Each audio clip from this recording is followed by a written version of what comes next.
Au sommaire de cette édition, en Afrique du Sud, 7 personnes ont été tuées dans un accident de train. Les victimes se rendaient au travail quand l'accident s'est produit.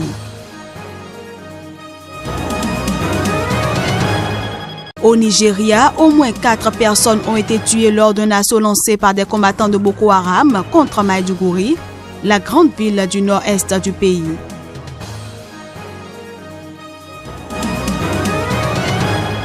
Enfin, nous irons au Bénin pour faire l'état des lieux de la gestion des déchets.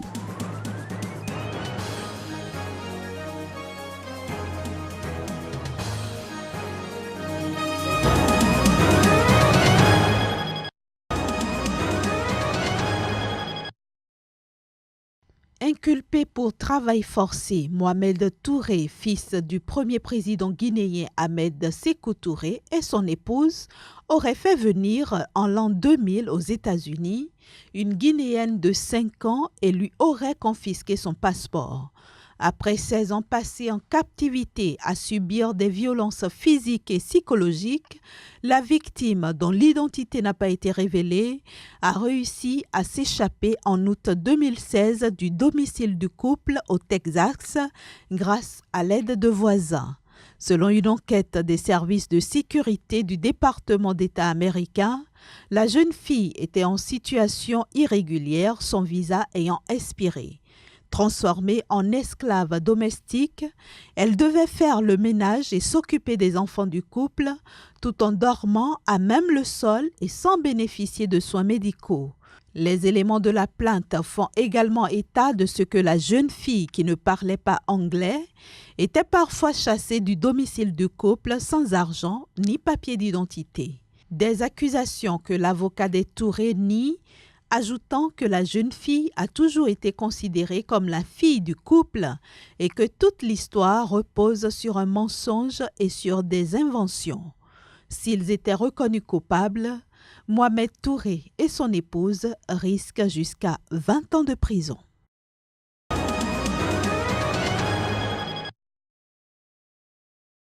L'élection présidentielle malienne prévue pour le mois de juillet fait couler beaucoup de salive, notamment chez les candidats en lice pour le scrutin. Parmi eux, Aliou Diallo, propriétaire d'une mine d'or au Mali et également propriétaire d'actifs dans les secteurs pétroliers et gaziers. Le candidat exige la tenue à bonne date du scrutin présidentiel. Il dénonce par ailleurs la gestion de l'actuel président Ibrahim Boubacar Keïta.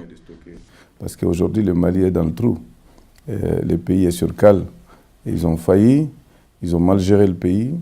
Il y a des rébellions à répétition. Le phénomène terroriste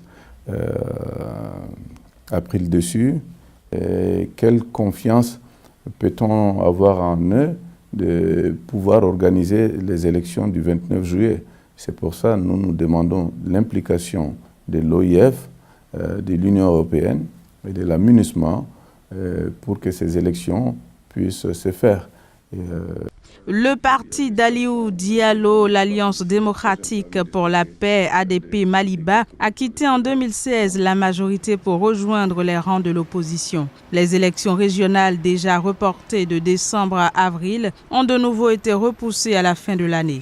Les municipales, quant à elles, avaient dû être reportées à plusieurs reprises pour se tenir en novembre 2016 sur une partie seulement du territoire en raison des violences.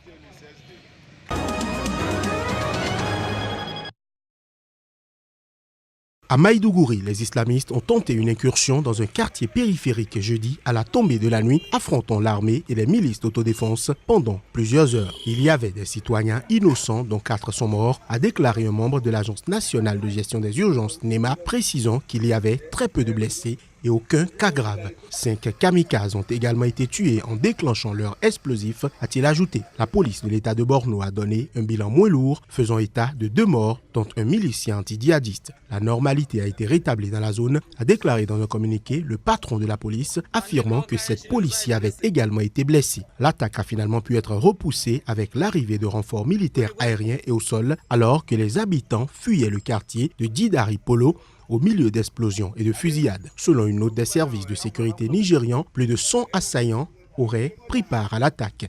Un milicien avait déclaré jeudi que les insurgés semblaient vouloir atteindre une caserne où plusieurs centaines de membres présumés de Boko Haram sont emprisonnés. Par ailleurs, 22 soldats de la force régionale déployés contre le groupe djihadiste nigérian dans la région du lac Tchad ont été tués en opération depuis le 5 avril, a annoncé jeudi le commandant de la force à N'Djamena. Cette opération, tout comme les lourdes pertes subies par la force multinationale mixte FMM au cours du mois d'avril, contredisent une nouvelle fois les déclarations des autorités nigérianes selon lesquelles Boko Haram a été vaincu. Le groupe djihadiste frappe non seulement le Nigeria, mais aussi les pays voisins, Tchad, Cameroun et Niger, dont les armées ont lancé une vaste contre-offensive en 2015, chassant les insurgés de la plupart des localités dont ils s'étaient emparés à l'apogée de leur puissance. La FMM a récemment mené plusieurs opérations pour les déloger des îles du lac Tchad, très difficiles d'accès, dont les djihadistes ont fait leur sanctuaire.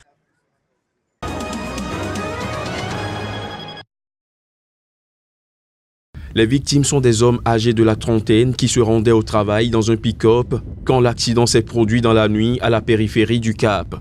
Le train a percuté un véhicule sur un passage à niveau du Cap en Afrique du Sud, faisant 7 morts.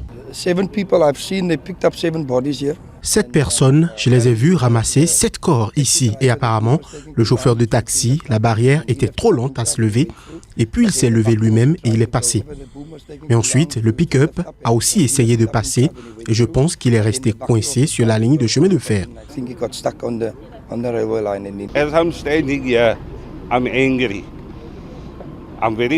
Je suis en colère, je suis très triste pour les gens qui ont perdu la vie ici ce matin. Mais je suis surtout en colère et j'ai mal au cœur parce que je sais qu'au fond de moi, ça va se reproduire. Selon la porte-parole de Metro Rail, il s'agit d'une erreur humaine. Les barrières étaient abaissées et ce n'était pas au tour du véhicule de passer. Selon des témoins, un taxi avait franchi le passage à niveau et le pick-up a aussi tenté sa chance, mais visiblement avec moins de succès. 10 enfants avaient été déjà tués en 2010 dans un accident similaire à ce même endroit. L'accident de 2010 avait déjà eu pour origine une erreur humaine et le conducteur du minibus transportant les enfants avait été reconnu coupable d'homicide.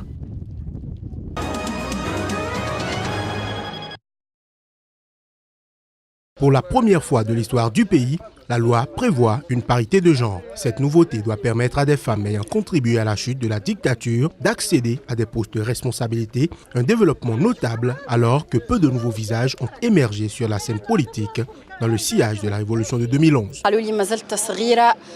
On m'a dit que j'étais encore jeune et on m'a demandé pourquoi je voulais me brûler. Le pays est dans une situation très difficile et on m'a dit que si je voulais me présenter, je ferais mieux d'attendre que le pays se soit calmé. Je leur ai dit non.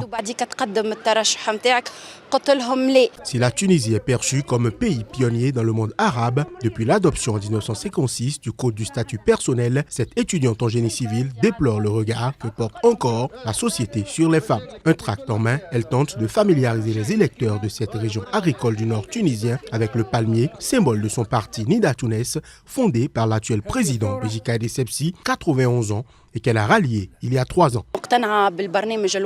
Je suis convaincue par le programme national de ce parti, Nida Tounes. Pourquoi je suis convaincue?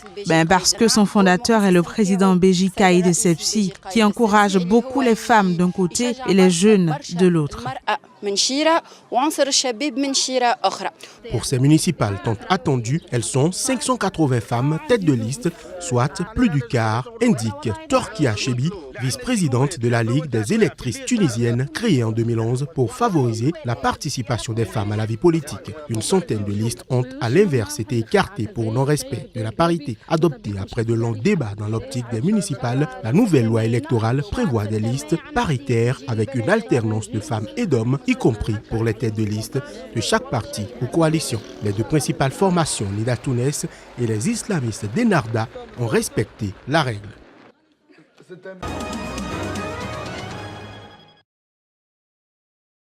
Nous continuons pas à souffrir des maladies qui sont directement liées aux questions d'insalubrité, d'hygiène. Le problème des déchets dans nos villes, la plupart de nos communes rencontrent de véritables, de sérieux problèmes parce que la filière n'est pas complètement mise en place dans aucune de nos villes. Même les villes les plus avancées, comme Cotonou, comme Porto-Novo et Parakou, qui sont les villes à statut, les communes à statut particulier, qui ont fait beaucoup d'efforts dans ce secteur, eh bien, ne sont pas encore arrivés à gérer de façon durable, n'est-ce pas, les déchets produits, n'est-ce pas, dans ces villes. Donc ça fait que même si la pré-collecte est organisée d'une façon ou d'une autre, les problèmes de collecte et de traitement se posent avec beaucoup d'acuité. Nous n'avons pas toutes les infrastructures qu'il faut. Les décharges finales, comme les centres d'entraînement technique, ne sont pas suffisantes. Et nous n'avons pas aussi assez de ressources financières pour pouvoir faire face à la question de la collecte et de l'évacuation, n'est-ce pas, de ces déchets. Donc autant de défis qui nécessitent, n'est-ce pas, la contribution de tous les acteurs, que ce soit l'État central, que ce soit les municipalités, que ce soit les acteurs privés, et même les producteurs doivent pouvoir jouer leur partition pour qu'en réalité, nous puissions avoir des villes, des communes assainies pour que nos populations, nos compatriotes se portent, n'est-ce pas, bien, dans un cadre, n'est-ce pas, agréable. Les déchets qui sont précollectés, s'ils sont précollectés, sont déversés dans la nature. Et c'est ça qui crée les nuisances et les pollutions de toutes sortes. Aujourd'hui, les déchets sont enlevés, n'est-ce pas, des ménages, sont jetés, n'est-ce pas, dans des zones marécageuses, sont jetés, n'est-ce pas, dans les espaces vides, avec la prolifération des déchets sauvages que nous avons.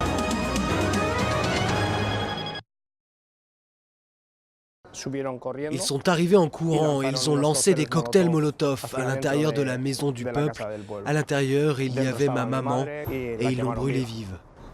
Yvan avait à peine 13 ans lors de cet attentat de 1987, revendiqué a posteriori par l'ETA. C'est donc avec émotion qu'il a accueilli la demande de pardon faite par le groupe séparatiste à quelques jours de sa dissolution, prévue début mai. Mais Yvan craint la libération de certains détenus basques. L'un des assassins de sa mère, déjà sorti de prison, vit près de chez lui. Je vais à la piscine et il nage dans la ligne d'à côté. J'y vais avec mon fils et mon fils joue dans la même piscine que son fils. On va dans les parcs et son fils joue dans le même parc que mon fils.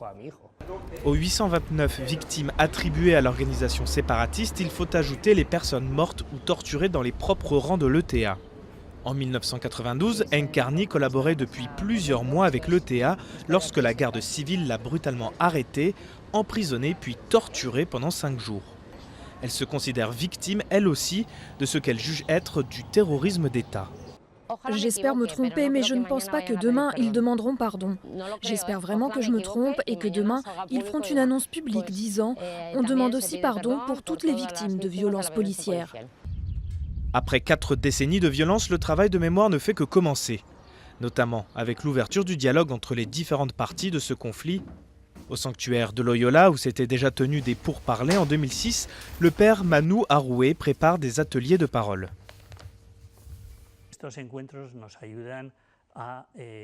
Ces rencontres nous aident à unir, à construire des ponts entre les différentes souffrances.